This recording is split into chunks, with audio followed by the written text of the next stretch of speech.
Sous la présidence du ministre de l'Environnement, de l'Eau et de l'Assainissement et la coprésidence du ministre de la Communication, de la Culture, des Arts et du Tourisme, l'Association des journalistes et des communicateurs pour la protection de l'environnement, Média Vert, avec le soutien du CIFOR ICRAF, du SPONG et de l'ONG TreeAid, organise le premier forum national sur la RNA autour du thème « Régénération naturelle assistée, valorisons les savoir-faire de nos paysans pour un Burkina Faso vert et autosuffisant ».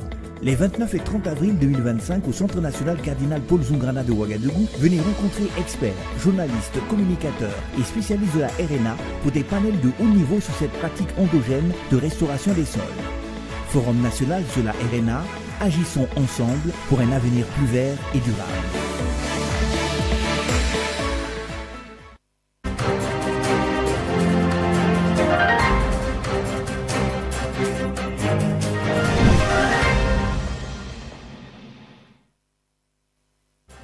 Bonsoir chers téléspectateurs, bienvenue sur Faso Green TV, la chaîne qui traite pour vous les informations en lien avec l'environnement, l'eau et l'assainissement. Au sommaire de cette édition, mesdames, messieurs, vous le savez, les premières pluies sont tombées sur Ouagadougou dans la soirée du dimanche 27 avril 2025. Bien qu'elles ne se soient pas manifestées dans tous les quartiers, les résidents de Karpala et Gikofé, entre autres, ont pu en profiter. Par contre, restez avec nous pour en savoir davantage. Aussi, dans ce journal, le Premier ministre Jean-Emmanuel Ouédraogo était face aux journalistes lundi 28 avril pour un entretien portant principalement sur les questions de sécurité, de défense, de santé, d'agriculture, entre autres. Nous vous proposerons dans quelques minutes d'écouter un extrait des propos du Premier ministre sur l'offensive agro-pastorale. Je vous le disais tantôt, chers téléspectateurs, les pluies qui se sont abattues sur Ouagadougou dans la soirée du dimanche 27 avril 2025 ont apporté de la fraîcheur aux résidents du quartier Karpala, Gikofé et autres quartiers environnants. Elles n'ont pas laissé de dégâts matériels importants, mais seulement quelques ruelles ont été inondées en raison de leur mauvais état. Une équipe de Faso Green TV a constaté la situation dans la matinée du lundi 28 avril. Kokoumieso. Les résidents du quartier Karpala, Ranongo, situé dans l'arrondissement 11 de la ville de Ouagadougou, ainsi que quelques quartiers avoisinants ont été les premiers à ressentir les premières gouttes de pluie le soir du dimanche 27 avril 2025, après une longue période de chaleur intense. Cette pluie est venue soulager la canicule qui sévissait. En tout cas, c'était un soulagement. Quand il a plu, la chaleur a diminué, on sentait l'air frais. Donc en tout cas, ça nous a fait plaisir. On veut que la pluie continue de pleuvoir. S'il pouvait pleuvoir encore plus, ça allait être intéressant. Là, la chaleur allait trop diminuer. Sinon, il y a trop de chaleur ces 2 jours-là. C'est une pluie bienfaisante parce qu'on a ressenti quand même en fait cette fraîcheur quand même qui était vraiment salutaire. Vraiment, on avait besoin de ça. Parce que depuis longtemps, on l'attendait. Et si ça s'ajoutait même, ça allait être au bonheur de tous les résidents de Ouagadougou. Franchement, la première pluie d'hier a soulagé pour la population. Comme vous le savez, après la pluie, c'est le beau temps. Hein. Voilà, franchement, la nuit d'hier était bonne. Le temps était franchement bien. On a bien dormi, hein, franchement, parce que le temps était carrément... Il faisait très chaud, donc la pluie a permis tout le monde de bien dormir et puis ça a glacé le coin. On peut dire depuis ce matin-là, nous sommes tranquillement, nous sommes à l'aise au quartier, donc on prie Dieu pour que ça continue ainsi, quoi. On peut remarquer que cette pluie intense, qui n'a duré qu'une quinzaine de minutes, n'a pas provoqué de dégâts matériels significatifs. Seules quelques routes du quartier sont inondées en raison de leur mauvais état.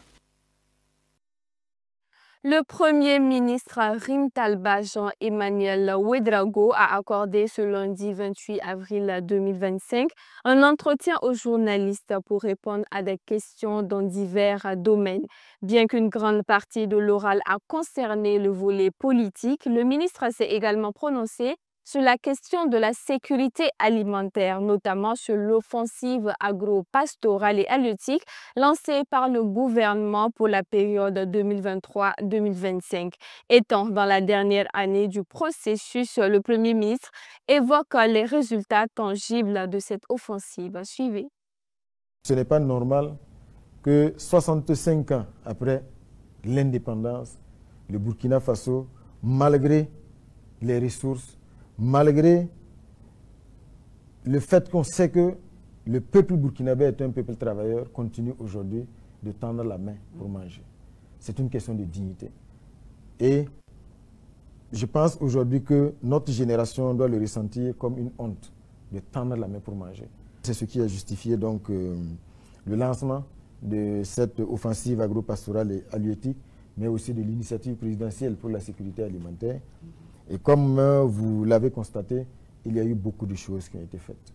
Que ce soit sur le plan des réformes, pour une bonne maîtrise des intrants, avec la création de la société burkinabé des intrants et matériels agro-pastoraux, avec également la restructuration de la SONAGES, avec un certain nombre d'actions fortes sur le terrain en termes de mécanisation, le labour gratuit, les aménagements qui ont été donc réalisés, des centaines d'hectares qui ont été réalisés en peu de temps.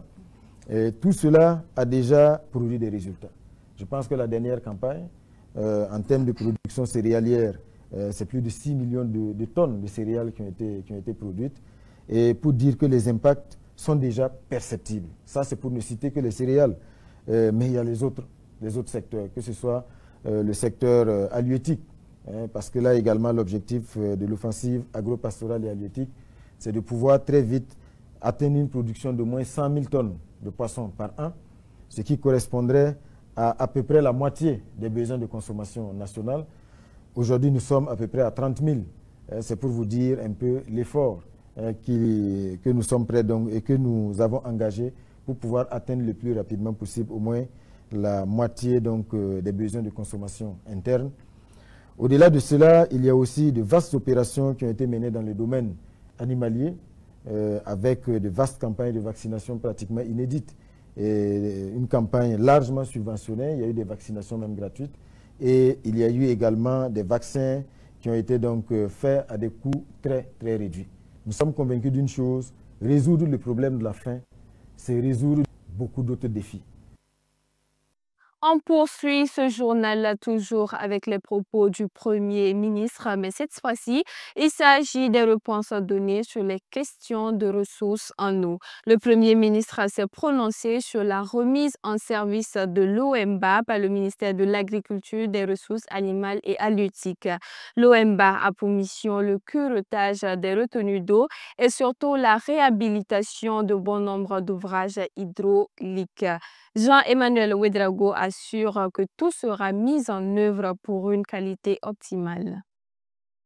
Je pense que vous voyez le ministre d'État, ministre en charge de l'Agriculture, qui court sur le terrain avec l'ONBA qui a été ressuscité et surtout qui a été opérationnalisé dans le but de travailler à la maîtrise de l'eau.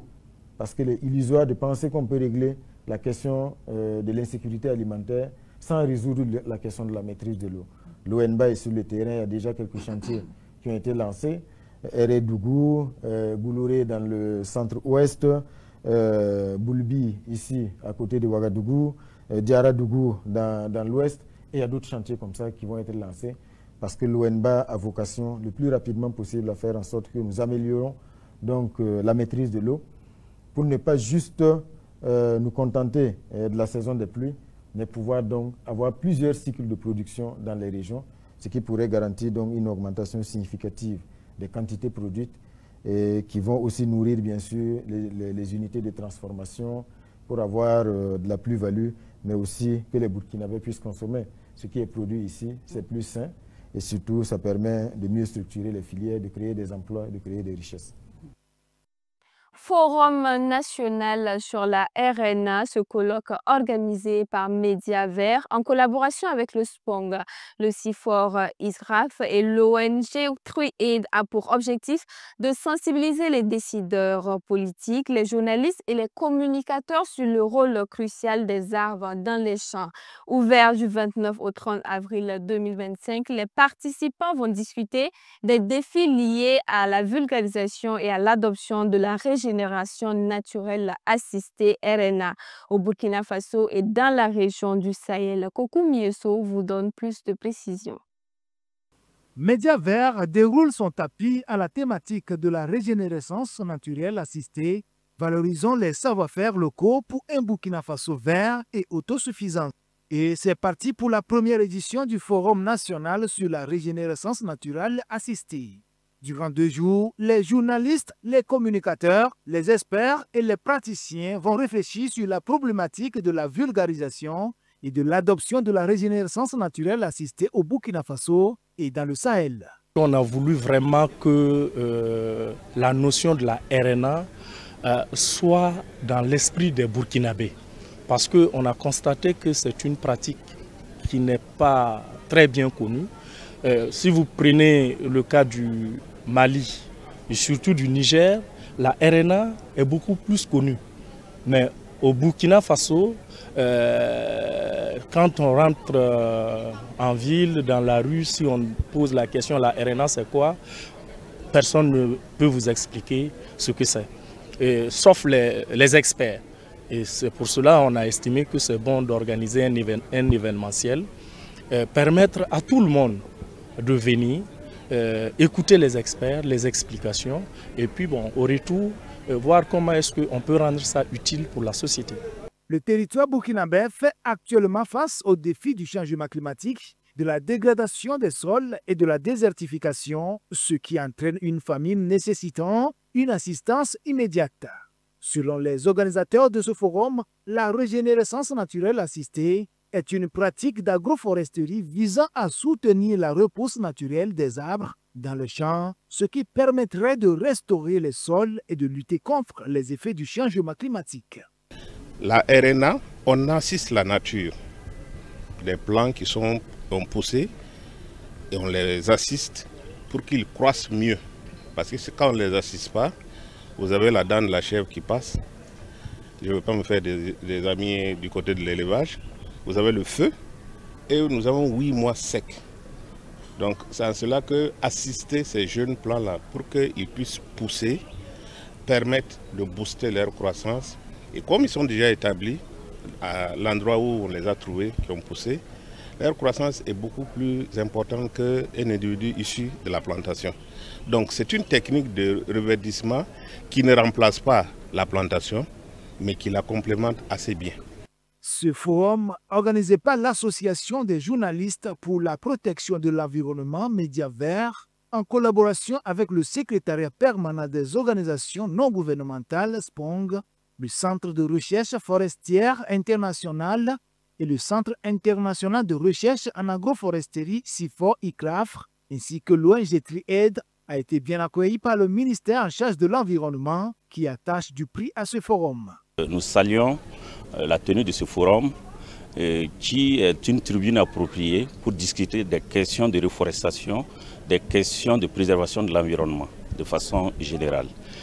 Mais je note ici que la RNA, qui est la régénération naturelle assistée, est une pratique qui vient à point nommé pour nous aider au nombre des actions déjà programmées pour la préservation de l'environnement, à reverdir notre environnement, à prendre toutes les dispositions utiles pour sa conservation, sa préservation.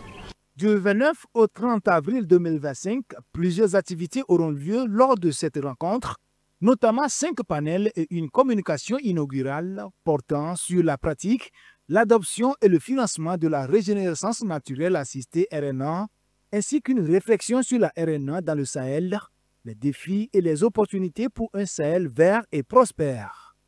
Un autre thème abordé sera la contribution de la RNA à l'atteinte de l'autosuffisance alimentaire au Burkina Faso. Par ailleurs, une exposition des produits locaux est prévue pour ponctuer ces 2 jours d'échange. Voilà, c'est tout pour ce journal. Merci à tous de l'avoir suivi. Rendez-vous demain pour une nouvelle édition. D'ici là, prenez soin de vous, mais surtout, prenez soin de la nature. Au revoir.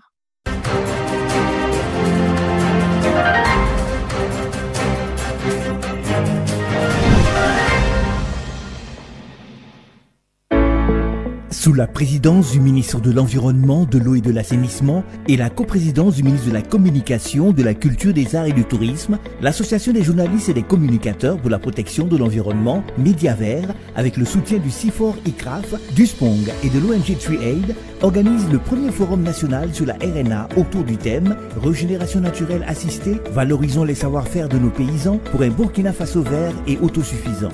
Les 29 et 30 avril 2025 au Centre national Cardinal Paul Zungrana de Ouagadougou, venez rencontrer experts, journalistes, communicateurs et spécialistes de la RNA pour des panels de haut niveau sur cette pratique endogène de restauration des sols. Forum national sur la RNA, agissons ensemble pour un avenir plus vert et durable.